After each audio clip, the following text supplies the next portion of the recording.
Olá, sabe aquela pergunta que todo mundo que estuda para o Enem se faz? O que é que transforma uma redação boa numa redação excepcional? É sobre isso que a gente vai conversar hoje. Vamos mergulhar fundo na arte de usar o repertório sociocultural para realmente impressionar qualquer corretor. Pois é, essa é a pergunta de R$ 1 milhão, né? Porque, olha, muita gente sabe fazer a estrutura direitinho, a introdução, o desenvolvimento, a conclusão, mas na hora de colocar profundidade, de trazer algo original para o argumento, aí a coisa trava. É exatamente esse o desafio que a gente vai encarar aqui. Então vamos lá. O primeiro passo, gente, é fugir de uma armadilha clássica, o tal do repertório coringa. Sabe? Aquela citaçãozinha decorada que parece que serve para tudo. O problema é que todo mundo usa, e os corretores, claro, já estão cansados de ver. Na maioria das vezes, soa super forçado, desconectado do tema e o pior, não mostra nenhum pensamento crítico. E é isso que realmente conta ponto.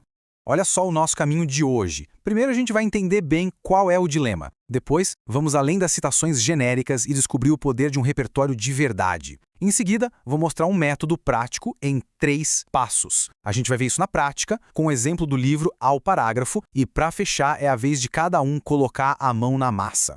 Começando então pelo dilema do redator. O ponto central aqui é o seguinte: o que os avaliadores do Enem querem ver é pensamento crítico. Não é um concurso de memorização, sabe? Quando se usa uma citação genérica, se arrisca a perder pontos importantes, principalmente nas competências 2 e 3, que são justamente sobre usar o conhecimento de forma produtiva e defender um ponto de vista.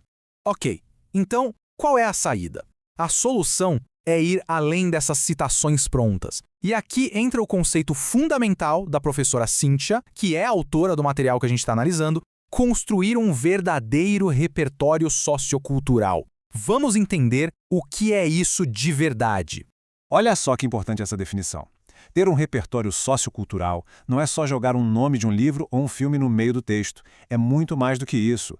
É a habilidade de usar o que se sabe sobre uma obra, seja literatura, música, arte, como uma ferramenta de análise. É usar essa obra para iluminar o tema da redação, para construir um argumento que seja legítimo, produtivo e, claro, crítico. Certo, mas como é que se faz isso de um jeito que funcione sempre? Bom, a professora Cíntia pensou nisso e criou um método, um passo a passo bem prático. É como um projeto mesmo, para destravar o potencial de qualquer obra cultural para redação.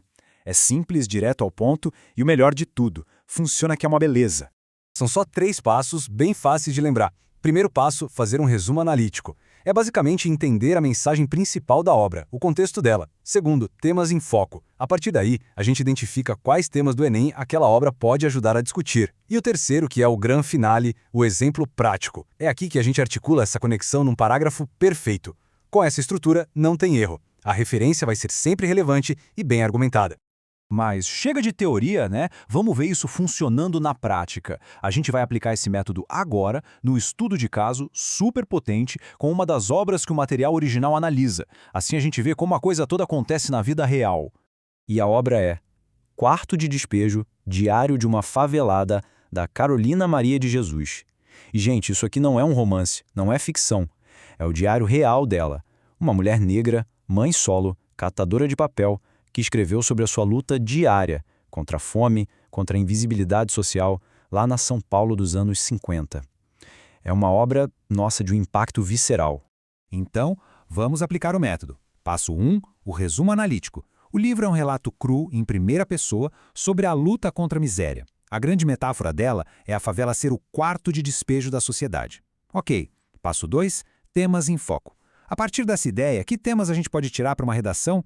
Vários: insegurança alimentar, a realidade da fome, marginalização urbana, a vulnerabilidade de mães negras, a falha das políticas de assistência social.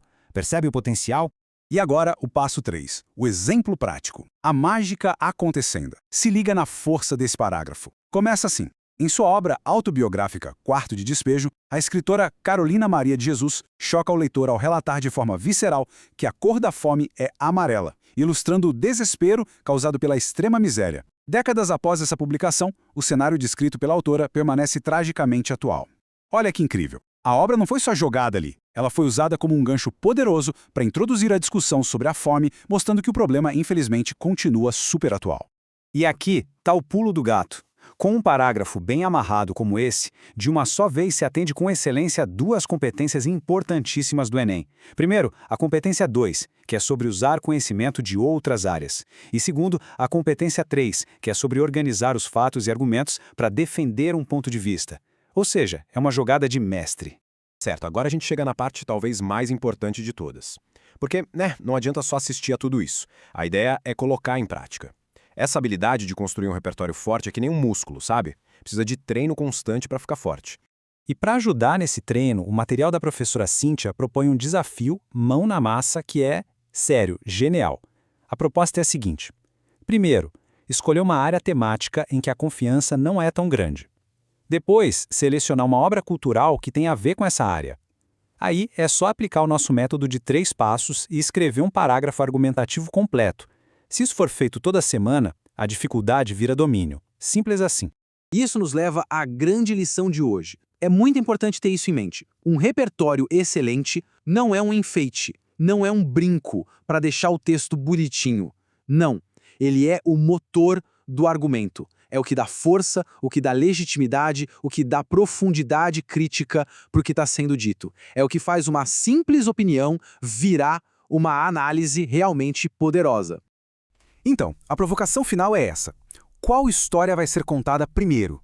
Que livro, que filme, que música vai se tornar a primeira grande ferramenta de análise? A bagagem cultural que cada um já tem é a maior aliada nesse processo. Agora é a hora de começar a usar essas histórias na redação.